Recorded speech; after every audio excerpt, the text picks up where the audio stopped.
Sim, Espírito Santo de Deus, nós queremos ser inundados com a glória que você tem para essa noite. Esse é o objetivo de nós estarmos aqui, uma medida de glória maior da vida do Espírito em nós, porque queremos estar cada vez mais em concordância com aquilo que é feito nos céus, que seja movido na terra também pelo Teu Espírito. É o que nós queremos nessa noite. Nos dê ouvidos para ouvir, olhos para ver, Senhor, um coração para perceber, mente para compreender, Senhor, aquilo que você quer operar no nosso meio nessa noite. E é em nome de Jesus que nós oramos. Amém. Amém. Amém. Obrigado. Eu queria muito que você pode sentar. Eu queria muito que a gente declarasse isso, que o Espírito Santo ele é bem-vindo, né? Aqui parece ser óbvio, porque quando se trata de igreja, o Espírito Santo está presente, né? Mas essa declaração de bem-vindo nós estamos disponíveis para o que você quer fazer. Nós queremos que você faça o que você quer fazer. E eu tenho pensado muito nesse tempo em relação ao que nós estamos vivendo, como de uma maneira global no mundo e também no Brasil. E é muito oportuno a gente estar nomeando um dia como profético, né? E isso é interessante e nós temos caminhado nessa graça profética há mais ou menos 20 anos e não tem como você não prestar atenção com aquilo que é nomeado, com aquilo que é dito, porque é muito importante o que a gente diz em relação à realidade que a gente vive. A realidade espiritual, ela se movimenta pelo que a gente diz, pelo que a gente nomeia. Apesar de que a nossa fala hoje, você não consegue fazer muito acordo, ou quase nenhum acordo pela fala, tudo é pela assinatura, né? Eu deixando o seu CPF, mas na realidade espiritual, o que a gente fala estabelece. A nossa fala estabelece coisas, estabelece condições, a nossa declaração estabelece. Por isso Paulo fala que com o coração crê, com a boca confessa para a justiça. Ou seja, para que haja operação daquilo que Deus quer fazer, é necessário confissão. É necessário que a gente diga, é necessário que a gente fale. É muito importante o que a gente nomeia. O princípio disso está quando Deus chama Adão para nomear os animais. Enquanto Adão está nomeando os animais, ele está fazendo a tarefa espiritual de governar a terra junto com Deus, porque ele está dando nome. Então, quando a gente nomeia, nós estamos estabelecendo o que precisa ser feito, ou o que será. Quando você dá nome ao seu filho, eu sei que não é muito comum, a gente prioriza às vezes só a beleza estética do nome e pouco o significado, né? Mas a gente nomeia porque a gente quer que aquela pessoa seja aquilo, e a gente quer que ela desenvolva aquilo. Eu tenho 2 filhos e eles carregam nomes que têm a ver com aquilo que a gente quis declarar sobre a vida deles. O Vitor, vitorioso, vitória sobre a vida dele. E é interessante que, pela sua característica e estrutura emocional, é muito importante que ele lembre sempre do nome, para que ele possa sempre se ver vencendo, que as coisas são possíveis para ele. A outra é Rebeca, que significa aquela que une, aquela que promove para acontecer aquilo que precisa ser feito. E ela é muito assim, a Rebeca. Ela vai sempre unindo pessoas e conversando com as pessoas. Então esses são nomes que falam da característica do que a pessoa é. Talvez você não preste atenção no seu nome para entender essa característica como está um pouco dentro da sua personalidade. Na sua personalidade tem um pouco do seu nome, tem um pouco daquilo que você desenvolve. E quando a gente faz isso em eventos, a gente precisa acreditar que como igreja nós funcionamos dentro de uma realidade espiritual, e a gente não faz um nome só para ser um clichê. A gente faz um nome porque a gente quer que naquele dia seja feito aquilo que a gente nomeou. Então quando a gente fala quarta profética, o que a gente espera dessa quarta? que é uma reunião que a gente movimente algo profético, ou haja exercício profético. E é muito importante também a gente entender o significado da palavra profético, né? A palavra profético, ela foi associada a questões que, por exemplo, não se explica, né? Por exemplo, uma coisa que acontece que não se explica, tu fala assim, não esquenta não, se tu não está entendendo, não se preocupe em entender, porque isso é o profético. O profético, assim, você não explica. E durante muito tempo a gente foi carregando essa ideia de que o que é esquisito, que não se explica, é profético. Mas o profético, dentro das Escrituras, tem um sentido totalmente diferente desse. O profético fala do exercício dos profetas. Então, o exercício dos profetas, ou os profetas profetizam, não somente para dar palavras para as pessoas. Eles profetizam para esclarecer a realidade daquilo que Deus está movimentando no meio do seu povo. Esse é o exercício dos profetas. Em Isaías 29, versículo 10, vai falar o seguinte: o Senhor trouxe sobre vós um sono profundo, e fechou os olhos de vocês, que são os profetas, e cobriu a cabeça de vocês, que são os videntes. Então, como o profeta Isaías apresenta aqui, ou Deus falando através do profeta Isaías, ele está falando que os profetas, eles trabalham nesses sentidos no meio do povo. Então eles promovem para o povo uma leitura, uma maneira de ver as coisas. Os profetas são os vossos olhos. Então os profetas não são para nos dar palavra.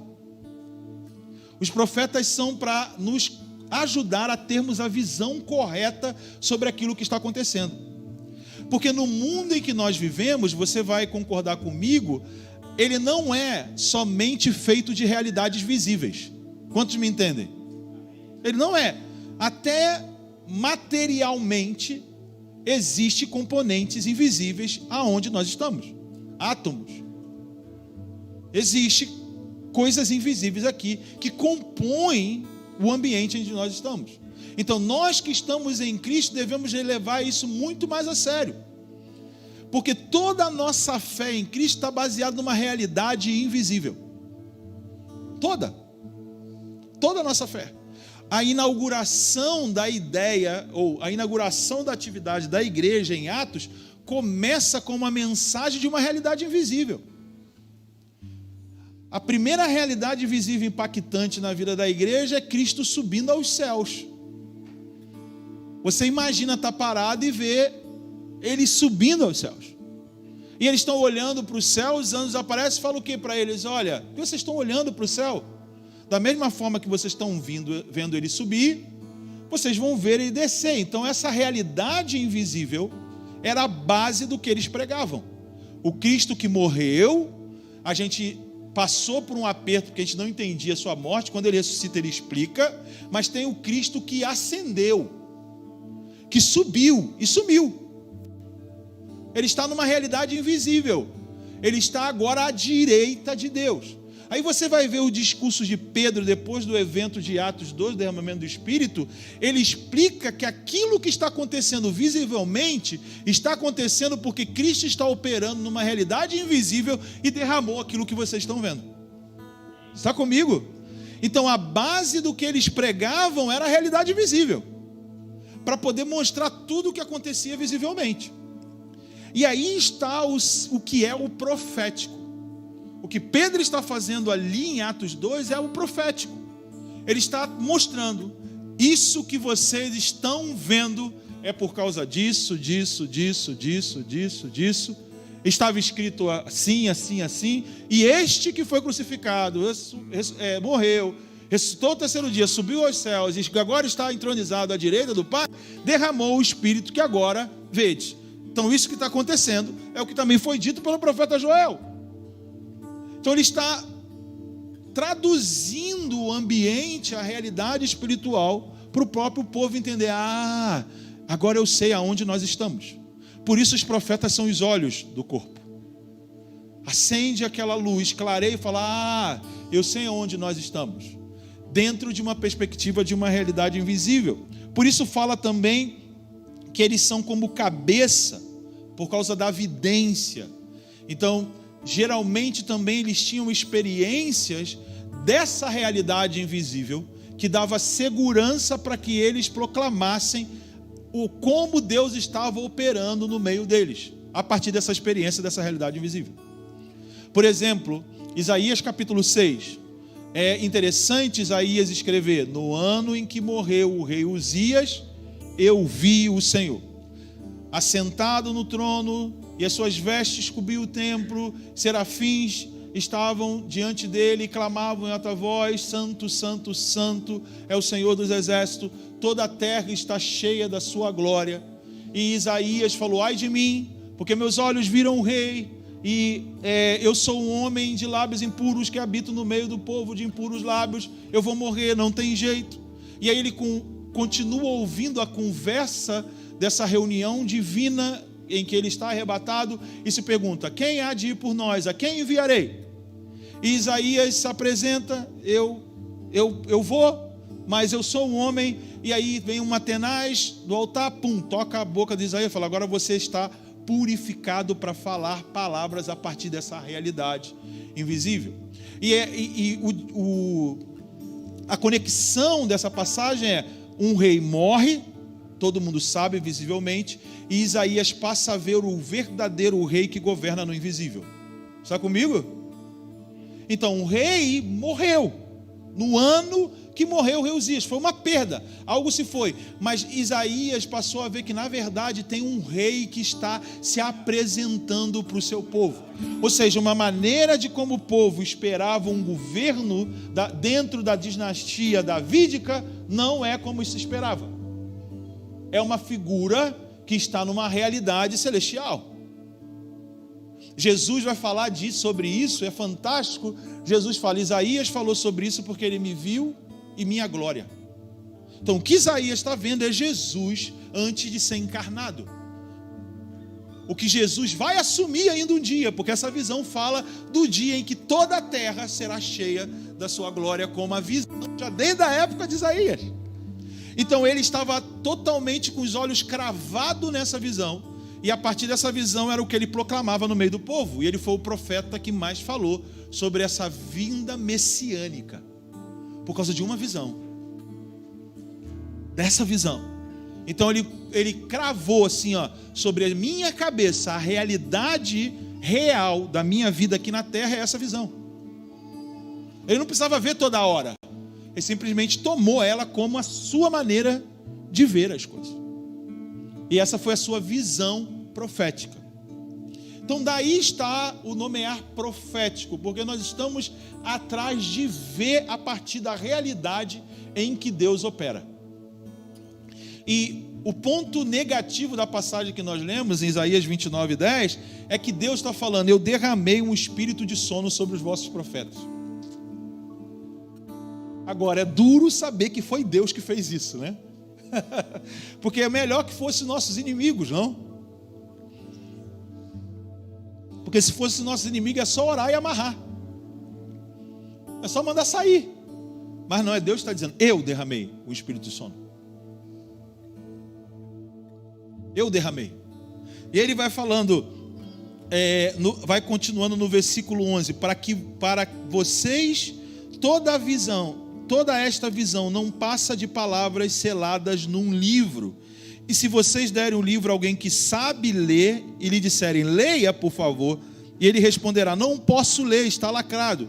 Ou se vocês derem um livro a alguém que não saiba ler e lhe disserem: leia, por favor, e ele responderá: não sei ler. O que a profecia está dizendo aqui? Os profetas não compreendem as palavras de Deus. Pasme, Deus mesmo que está fazendo isso. E às vezes a gente não espera essas ações de Deus. Já está tão difícil. E Deus fala assim: deixa eu deixar um pouquinho mais difícil, né?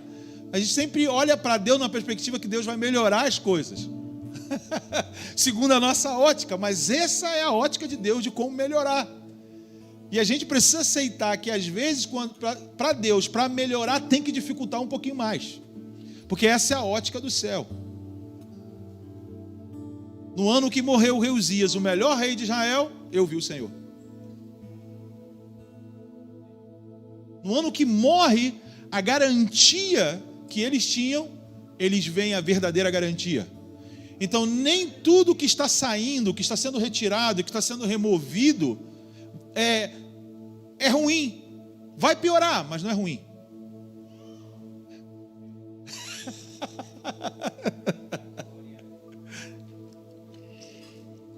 Lembra de Abacuque? Abacuque é um livro curtinho, até estava dificuldade de achar na hora da música ali, Abacuque, tão pequenininha, essa Bíblia nova.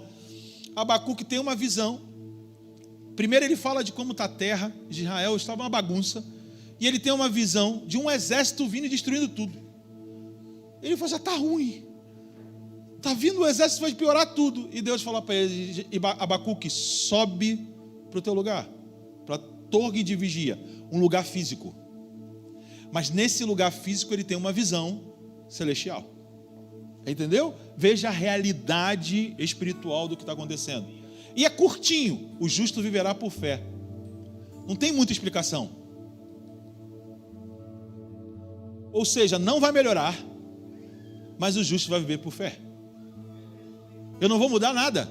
Vai acontecer, vai piorar, mas justo viverá por fé.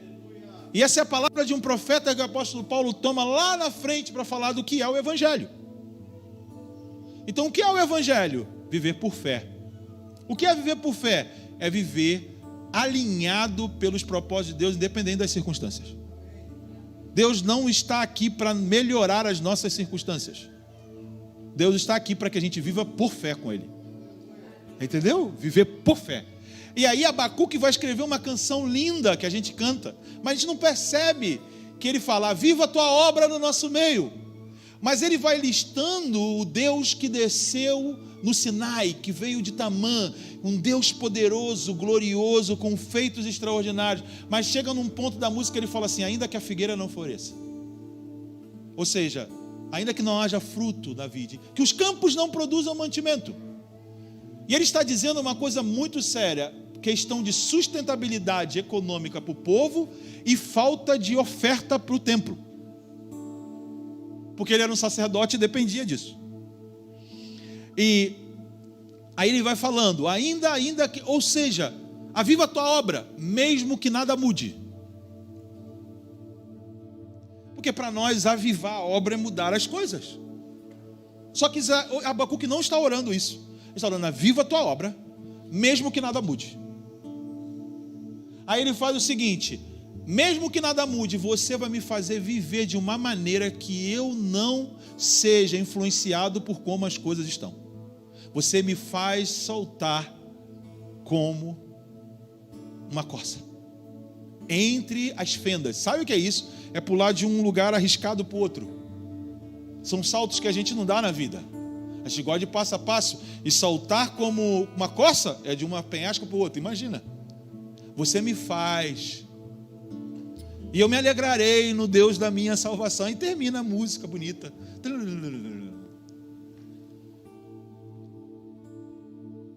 Mas qual é o ponto aqui da visão de Abacuque e de Isaías?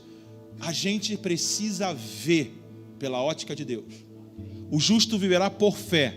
Paulo vai classificar a fé como um tipo de visão. Em 2 Coríntios 5 ele vai falar isso. Nós não vivemos por vista, mas vivemos por fé. O justo viverá por fé. Nós não vivemos por vista. Então, o que está acontecendo agora não determina como eu vivo. Eu preciso viver por fé. O que é viver por fé, Fábio? É se unir à realidade de qual Deus opera e viver a partir desse padrão que Deus opera. Eu não vivo por vista, vivo pelo padrão que Deus opera. E o autor de Hebreus vai dizer que o padrão, a base desse padrão da fé, fazem parte de coisas que não se veem e de coisas que a gente espera. Qual é a base das coisas que a gente não vê? São aquilo que Deus operou e a gente não viu. Deus operou no Monte Sinai, abriu o Mar Vermelho. Alguém aqui viu? Não. Tem ninguém aqui com a idade nem para isso.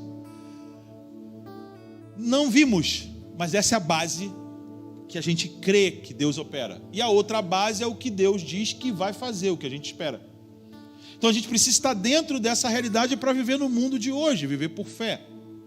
Então a gente precisa dessa visão profética para poder orientar a nossa vida em meio aos desafios que a gente vive. Por isso é importante o termo profético. E a gente pode perceber que não tem nada a ver com somente não sei o que é. É o contrário. Eu aprendo o que é por outra realidade. Isso é o profético. Eu aprendo por outra realidade. Então nós estamos nomeando essa quarta como quarta profética. É a quarta que a gente vai aprender a ver a partir da ótica de uma nova realidade, de uma outra realidade. Para não andarmos segundo o que vemos. A gente precisa urgentemente, nos dias de hoje, urgentemente, assumir as características de Jesus. Em que sentido, Fábio? As características de Jesus, segundo a profecia em Isaías 11:3, é que ele não julgava segundo o que via e nem decidia segundo o que ouvia. Essa é a característica da mente de Jesus. Antes, o seu temor, a sua inspiração estava no temor do Senhor. Se inspirará no temor do Senhor, não julgará segundo o que vê e nem decidirá segundo o que ouve. É difícil viver isso nesses dias, irmão, é ou não é? Fala a verdade. Sim ou não? Fala a verdade. Sim, muito difícil. Não julgar pelo que vê e nem decidir pelo que ouve. Antes se inspirar no temor do Senhor. Antes a instrução de como eu vou ver, de como eu vou decidir é pelo temor e não pela minha opinião. Isso também faz parte de viver por fé. E essas são características do Messias que são essenciais para nós. Porque o problema em que Deus derrama um espírito de sono nos profetas é que ele quer chamar a atenção. Está falando, vocês não estão entendendo nada que está acontecendo? Esse é o objetivo. E os versículos seguintes, Isaías vai continuar profetizando, o Senhor vai dizer por que ele derramou um espírito de sono. Olha aqui, versículo 13. O Senhor diz: esse povo se aproxima de mim com a boca e me honra com os lábios, mas seu coração está longe de mim. A adoração que me presta é feita só de regras ensinadas por homens. Então Deus está falando aqui através de Isaías que essa falta de clareza da realidade em que ele se move, do que ele está fazendo, e dentro dessa dificuldade das circunstâncias reais que a gente vive nesse mundo, o problema está na adoração. O problema está em como a gente adora a Deus. Aí que está o problema. Então ele está falando assim, a gente está escolhendo fazer de uma maneira que não tem a ver com a verdadeira realidade da adoração. A gente está escolhendo fazer de uma maneira que é mecânica, ensinada pelos homens, induzida. E como isso se comprova? O coração do povo está longe de mim. Porque sua boca canta as canções, mas aquilo que a canção canta não é realidade nos corações. Eu te dou um exemplo. Quantas vezes a gente canta, venha o teu reino, seja feita a tua vontade aqui na terra como no céu? Levanta a mão, quantas vezes já cantou isso? Sim? Sim. E é o que a gente mais canta, para que venha o reino de Deus, para que venha a justiça de Deus, não é verdade? A gente não quer a justiça de Deus, amém? A gente quer muito a justiça de Deus. Mas Tiago capítulo 1:18 vai dizer que a ira do homem não produz a justiça de Deus. E aí você canta, vem o teu reino com ira. Vem a justiça de Deus? Não, porque a Bíblia diz que a ira do homem não produz a justiça de Deus. Isso é um exemplo. Com os lábios me adoram, mas o coração está distante de mim, porque eles me adoram de forma mecânica. Dá para entender? Me faço claro? Sim. Então a gente precisa procurar como aproximar o nosso coração da realidade daquilo que a gente professa. Porque aí a operação espiritual está completa. Ela deixa de ser mecânica. Deus não está falando aqui que o povo não adora. Ele está falando, esse povo me adora, porém o coração está longe de mim. Dá para entender? Deus não está falando, eles não querem saber de mim. Não, é um povo que me adora. Mas o coração, porque a gente não se esforça em sincronizar o como a gente pensa, o como a gente vê as coisas pela realidade de Deus. Ah, mas Deus se ira, irmão, tu não é Deus. Nós não podemos ser representantes da ira de Deus, a não ser quando Ele chama. E mesmo assim é difícil. Você não é Deus. Se comparar a permissividade de ter um sentimento porque Deus tem, você está querendo ser como Deus. E esse foi o princípio da queda, ser como Deus. A proposta da serpente é essa. Se você comer dessa árvore, você será como Deus. A proposta de Satanás não é que sejamos seres humanos. A proposta de Satanás é que a gente queira ser como Deus. Sermos independentes. Termos os nossos próprios padrões. Não precisar do que Deus disse. Essa é a ideia de Satanás. E essa é a ideia que provoca inimizade. Quanto mais independência para cada um, maior inimizade nós temos no mundo. Quanto maior o hedonismo, quando maior primeiro eu, pior é o relacionamento comunitário. Pior é a vida na polis. Pior.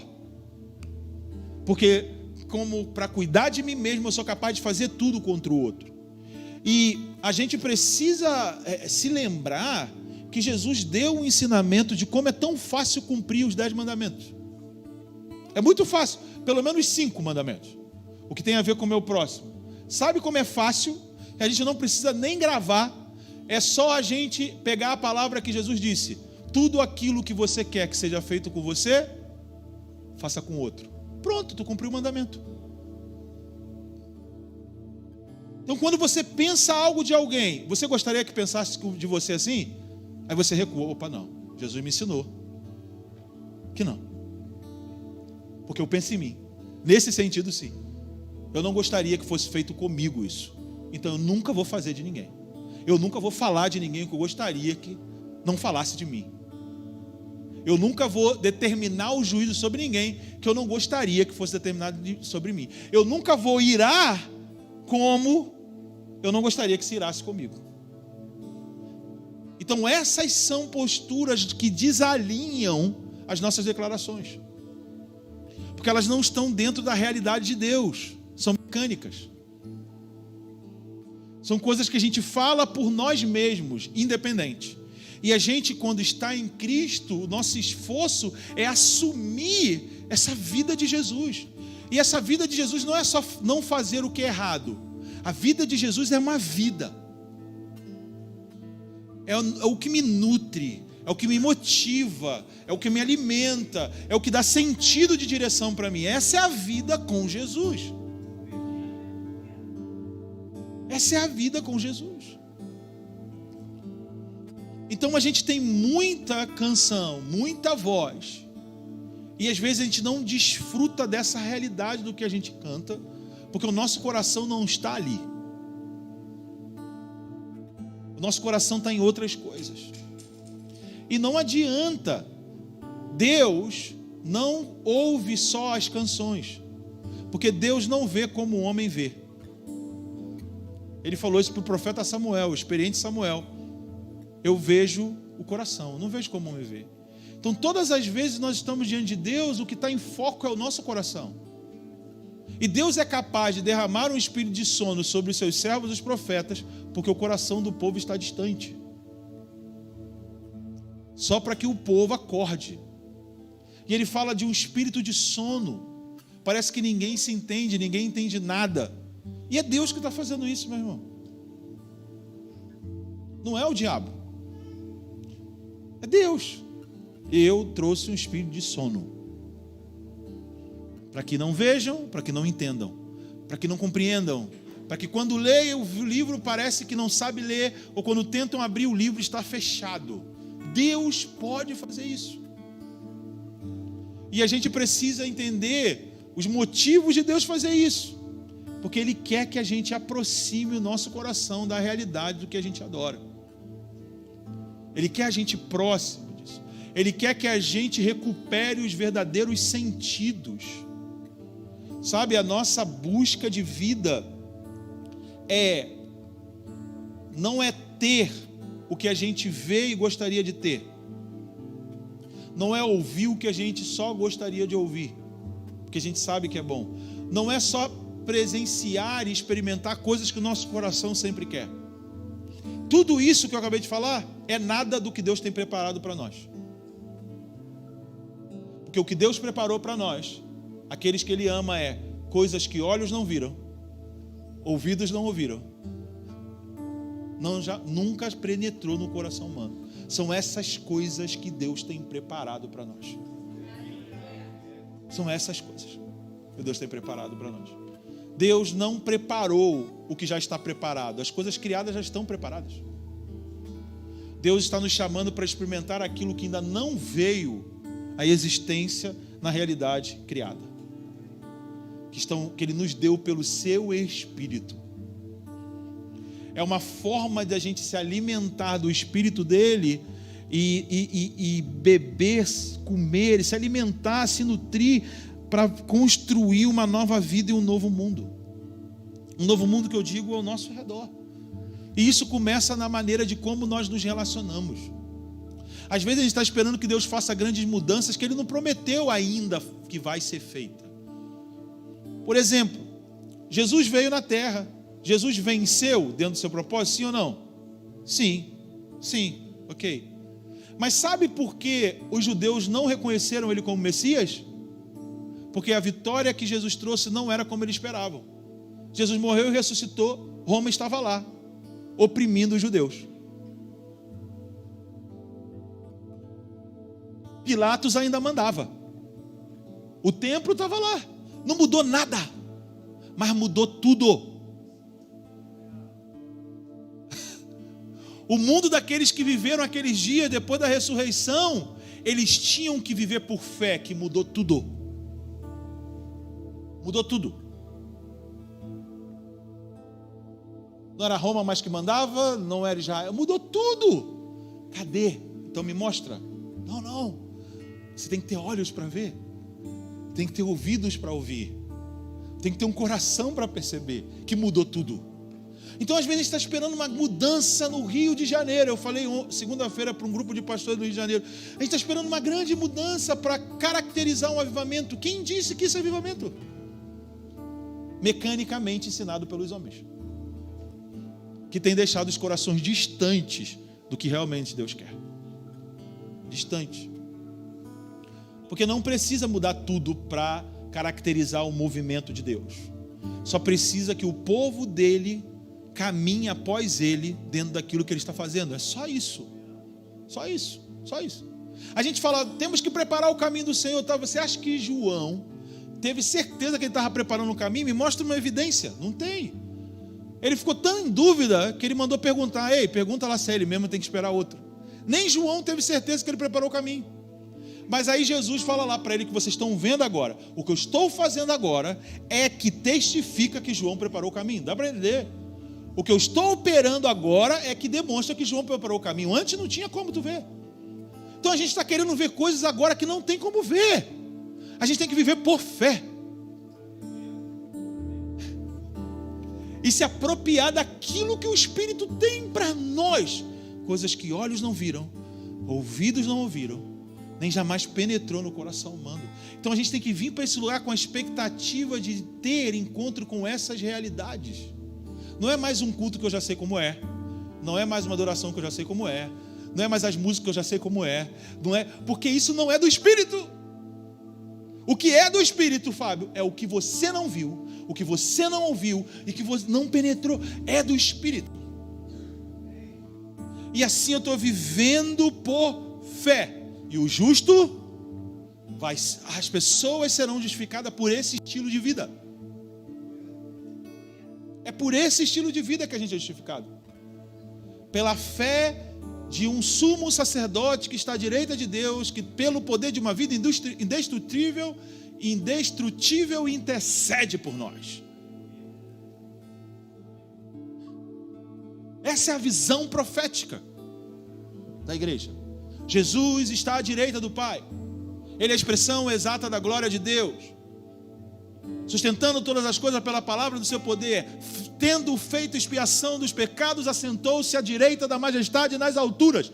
E a ele foi submetido anjos, a ele foi submetido o sacerdócio de Arão, de Moisés, e outro, e outro, e outro. Ele é maior.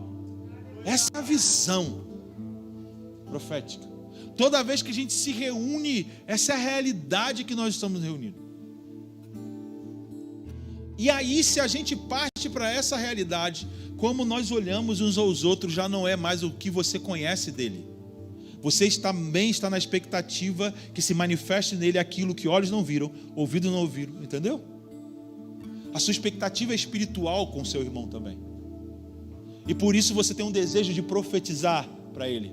Aí vai brotar a profecia, porque você quer que ele receba elementos de coisas que não foram vistas, ouvidas e não chegou no coração dele. Por isso, profético não é só para fazer escolas, só para fazer brincadeira. Isso é mecânico. Isso está a ponto de terminar. Porque eu acho que Deus está acordando algumas pessoas. Ele está tirando o sonífero de alguns. Porque o versículo seguinte é maravilhoso. Se você para aqui, parece ser um diagnóstico assim: caramba, já era, deu ruim. Mas olha que legal. Como ele continua falando, versículo 14: por isso, mais uma vez, deixarei atônito esse povo com maravilha e mais maravilha, e a sabedoria dos sábios perecerá, e a dos inteligentes desvalecerá. Ai daqueles que descem a profundeza para esconder os planos do Senhor, e agem nas trevas e pensam: quem é que nos vê? Quem ficará sabendo? Vocês viram coisas pelo avesso, como se fosse possível imaginar que o olheiro é igual ao barro. Acaso o objeto formado pode dizer àquele que o formou: ele não me fez? E o vaso poderá dizer ao olheiro: ele não me sabe? Acaso o Líbano não será logo transformado em um campo fértil? E não pensará que o campo fértil é uma floresta? Naqueles dias, os surdos ouvirão as palavras do livro, e não mais em trevas e escuridão. Os de olhos cegos tornarão a ver. Mais uma vez os humildes se alegrarão no Senhor, e os necessitados exultarão no Santo de Israel. Será o fim do cruel, o zombador desaparecerá. Todos os olhos inclinados para o mal serão eliminados, os quais com uma palavra tornam réu o inocente. No tribunal trapaceio contra um defensor, e o testemunho falso impede que faça justiça inocente. Por isso o Senhor, que redimiu Abraão, diz à descendência de Jacó: Jacó não será humilhado, o seu rosto não tornará a empadecer. Quando ele vier em seu meio, os seus filhos, e a obra das minhas mãos, proclamará. Quando ele vir no seu meio, né? E os seus filhos, e a obra das minhas mãos, proclamará o meu santo nome, e reconhecerá o santo de Jacó, a santidade do santo de Jacó, e no temor do Deus de Israel permanecerá, e os desorientados de espírito obterão entendimento, e os queixosos vão aceitar a instrução. Ele está prometendo uma mudança de postura geral. Em outras versões fala: é com esse povo que eu vou fazer essa obra maravilhosa. O povo que adora mecanicamente. Deus não troca o povo, Deus troca a estrutura do povo. Na profecia ele vai trocando a estrutura. O cego vai ver o que não ouve, entendeu? E eles vão reconhecer, e eles verão, e conseguirão identificar a minha santidade. E ele fala que os que estavam desorientados de espírito obterão entendimento, e os que eram queixosos vão receber instrução. Os rebeldes vão receber instrução. Então a profecia está falando de uma mudança de postura do povo. Total. E nós precisamos estar abertos para isso. Como eu disse, Jesus, ele repete essa profecia lá em João 12.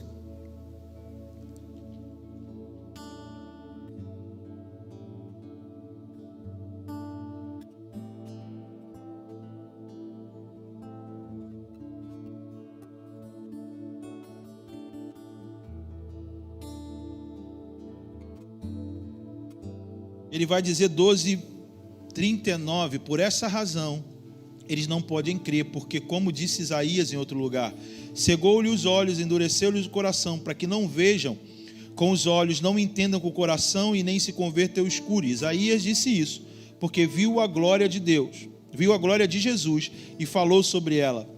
Ainda assim, muitos líderes judeus creram nele, mas por causa dos fariseus não confessavam a sua fé, com medo de serem expulsos da sinagoga, pois preferiram a aprovação dos homens do que a aprovação de Deus, ou a glória dos homens do que a glória de Deus. Jesus repete nesse momento a profecia do mesmo sentido que a gente leu em 29, que está em Isaías 6, sobre essa insensibilidade de perceber. Jesus vai falar em Mateus 13 que o coração desse povo se tornou insensível. Então o que a gente precisa nesses dias é voltar à sensibilidade de coração. A gente precisa ser sensível a procurar repensar de novo o que a gente acha que é, sabe? Para ter uma atenção melhor naquilo que Deus realmente está fazendo. E eu quero terminar com uma instrução que caracteriza essa forma também de olhar o que está acontecendo. Lá em Lucas 17, depois você pode ler em casa, no trecho em que Jesus fala sobre o reino de Deus com os fariseus. Os fariseus falam sobre qual é a aparência do reino. E Jesus falou: o reino não tem aparência visível. Ele fala isso para os fariseus. O reino não tem aparência visível, mas o reino está no meio de vocês, ou está entre vocês. E é interessante que, para a gente entender por que Jesus fala que o reino não tem aparência visível, é para quem ele está falando isso. Porque depois, mais adiante, ele vai conversar com os seus discípulos, ele fala que a vinda do Filho do Homem será como um relâmpago. Ou seja, ele não está falando da velocidade, mas está falando do brilho. Vai ser claro, vai ter aparência visível. Então, por que ele está falando para esse grupo que não tem aparência visível? Ele tem uma ideia específica. Porque quem está perguntando vivia pela aparência, os fariseus. Dá para entender? Eles cobravam no Messias a aparência do que eles desenvolveram sobre como o Messias iria se manifestar, como o reino ia se manifestar. Jesus falou: não vem aparência visível não. Tirou o chão deles. Porque o reino de Deus está entre vocês. Jesus pode estar falando dele, né? Não está falando dentro, mas está falando dele. Ele é o reino de Deus. Está entre vocês. Ele não conseguia ver a aparência visível. Não tinha aparência visível que você espera. Não é do jeito que vocês esperam. Quando ele vai falar com os discípulos, ele fala da aparência visível do reino.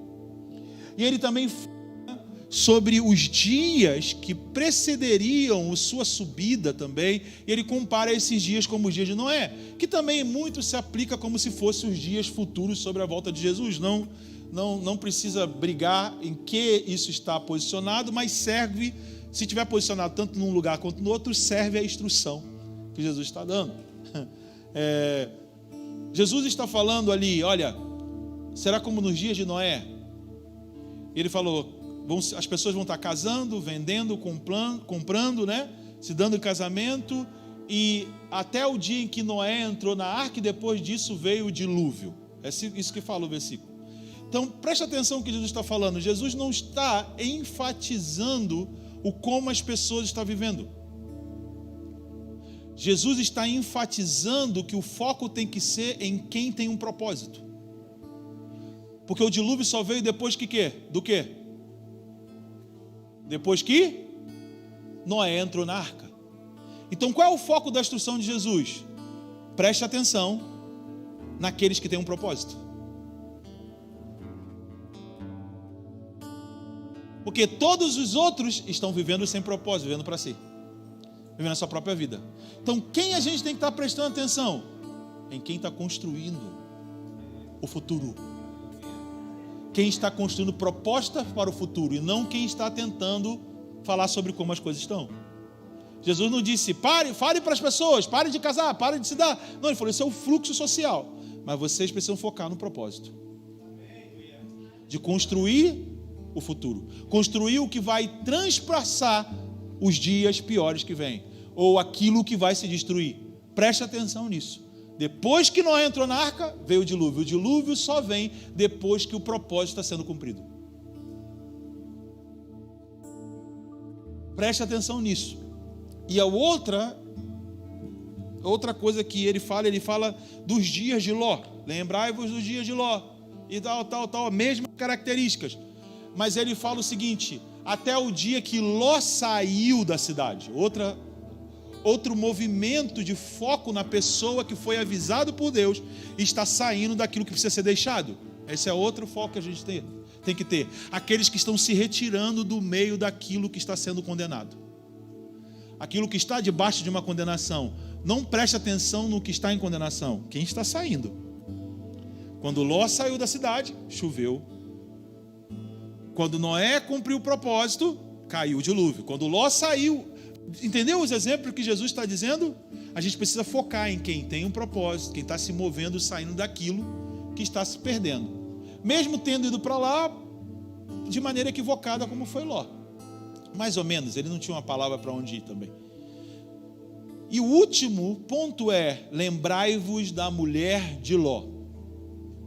Lembrai-vos da mulher de Ló. E aí está um ponto que eu quero circular ele. Lembrai-vos da mulher de Ló. Muito interessante Jesus instruir. Lembrai-vos da mulher de Ló. Lembrar de uma pessoa que morreu porque não tirou os olhos daquilo que estava perecendo. E eu vejo essa instrução com cuidado. Não foque naquilo que está perecendo. Não foque naquilo que está sendo destruído. Não foque. Porque aquilo pode destruir o que está dentro de você. O que está sendo destruído não pode entrar para destruir o que você tem aí dentro. E se às vezes você está perdendo o que você tem dentro, é porque os seus olhos estão focados no lugar errado. Lembrai-vos da mulher de Ló. Não é que ela estava andando e virou. Diz o texto no original que ela não se virava. E Ló foi puxando ela, entendeu? Ela insistiu com aquele lugar. Era muito bom viver lá para ela. Está destruindo tudo, meu Deus, não está sobrando nada. É isso. Lembrai-vos da mulher de Ló. Não empreste seus ouvidos, não empreste seus olhos, não deixe que isso penetre no seu coração. Porque o que Deus tem preparado para aqueles que Ele ama está no Espírito.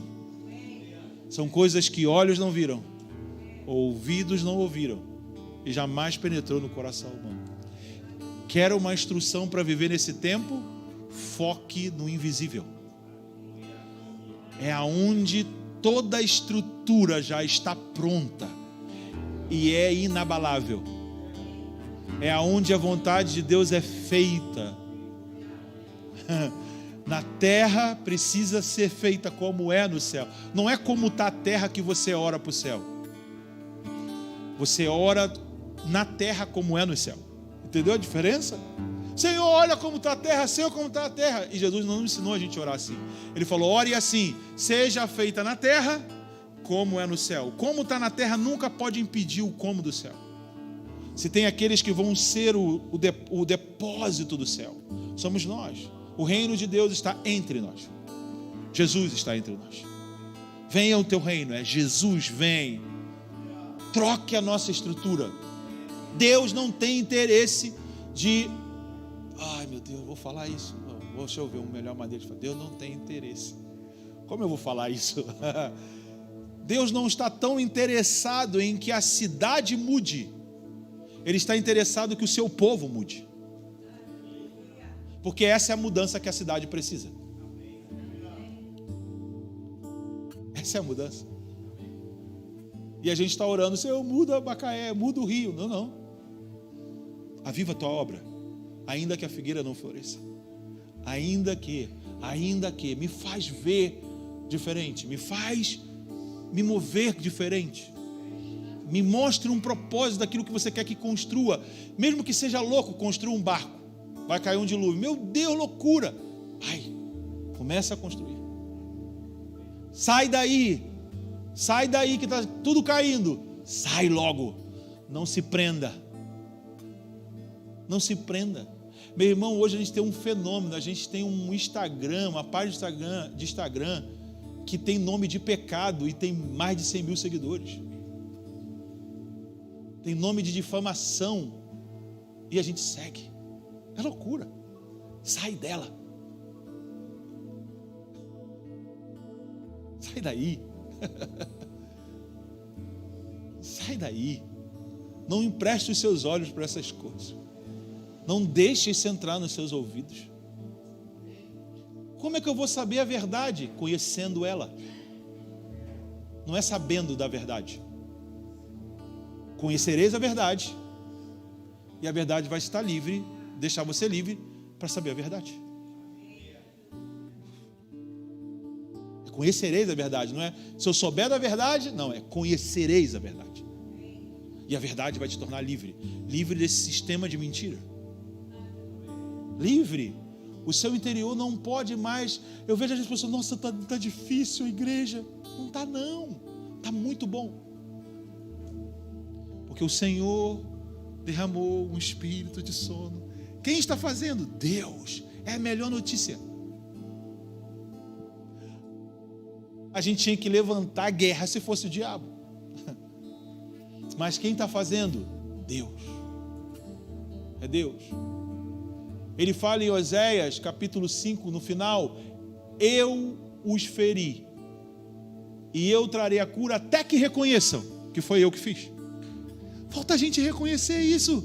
Quando isso vai passar? Quando a gente fala: Deus, você fez a ferida e curará. Eu não dou as minhas feridas na mão de Satanás.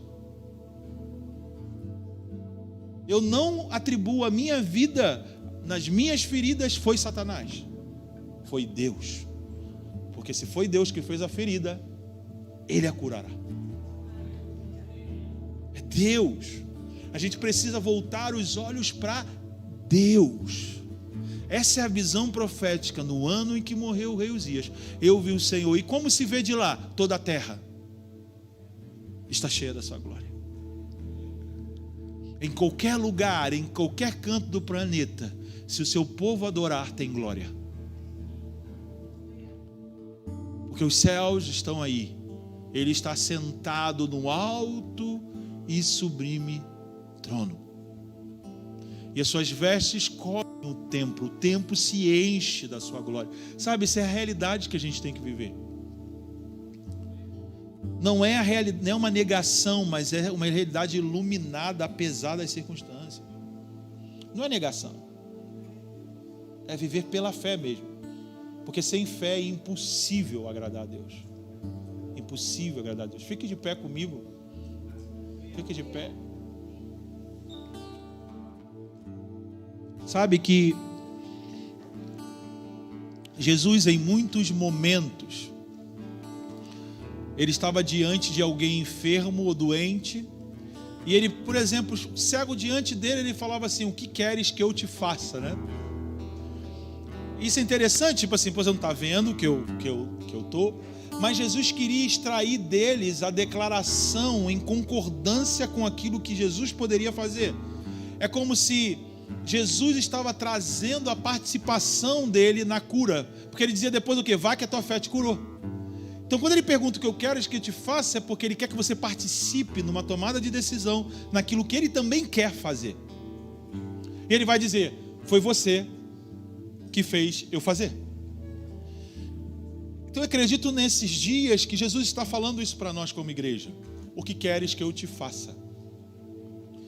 Eu preciso ver, eu preciso ouvir, eu preciso falar de uma maneira nova, eu preciso perceber de uma maneira nova, eu preciso andar de uma maneira nova. Então veja, Jesus fez cego enxergar, surdo ouvir, mudo falar, paralítico andar, purificou leprosos.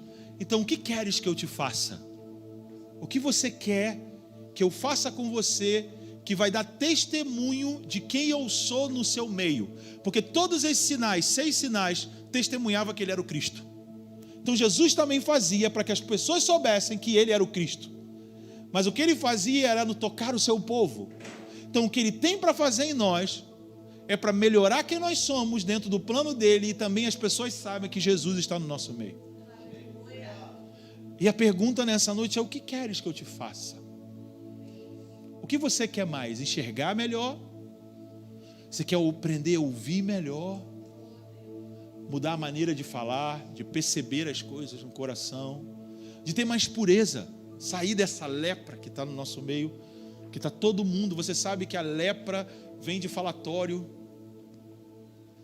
Tirar isso, esse desânimo, o que queres que eu te faça? Essa é a pergunta de Jesus para nós nessa noite. E eu queria que você oferecesse esses seus sentidos aí. E você sabe do que você precisa, você sabe de onde você precisa ser tocado nessa noite. E é você que tem que dizer para Ele: Senhor, eu quero ver. Senhor, eu quero ouvir. Senhor, eu quero meu coração puro. Eu quero ver o que olhos não viram. Eu quero ouvir o que ouvidos não viram. Eu quero perceber o que não está sendo percebido. Toca-me com teu Espírito. Por isso, quando a gente começou hoje falando do Espírito, foi porque quem tem ouvidos para ouvir, ouça o que o Espírito diz. Então, se você não está ouvindo, peça ouvidos para ouvir. Peça ouvidos. Peça olhos para ver. Há uma obra do Espírito para nós nessa noite. E o que você precisa é pedir, se abrir. Falar: Senhor, eu quero. Porque o pedido também faz parte de uma postura de humilhação. É difícil pedir ajuda, é difícil pedir a alguém o que você precisa, é difícil pedir um dinheiro emprestado. É difícil, mas isso quebra o nosso orgulho. E a gente precisa se permitir ser moldado por esse Jesus, que pediu um copo de água para uma mulher, sendo Ele o Criador dos oceanos. Ele criou os oceanos e falou: me dá um copo d'água. Esse é o exemplo que Jesus quer, entendeu? Me dá um copo d'água. Ele foi assim. Eu quero que você se coloque nesse estado flat, sabe? Zero. Não é ter só expectativa, é zerar. Fechar os seus olhos e falar: Senhor, faça-me ver. Senhor, eu quero ouvir. Senhor, tem sido dias tão agitados, Senhor. Eu quero encontrar o ponto da paz que excede todo o entendimento. É pedir por atributos que já estão disponíveis a nós pelo Espírito. Jesus, eu oro nessa noite para que sejamos tocados por você. Sejamos tocados por você. Que o teu Espírito nos dê aqui a percepção daquilo que você tem para nós. Eu oro para que você toque os nossos olhos, toque os nossos ouvidos, toque o nosso coração. Toca-nos, toca-nos, toca-nos. Ah, Jesus. Fale com Ele, fale com Ele, fale com Ele. Toca-nos, toca-me, toca-me. Toca-me, toca-me. Vamos lá, vamos lá, vamos lá. Abra o seu coração, por favor. Fala: Senhor, eu quero que o meu coração se aproxime da realidade do que você é. Porque Deus é Espírito e importa que os seus adoradores adorem em Espírito.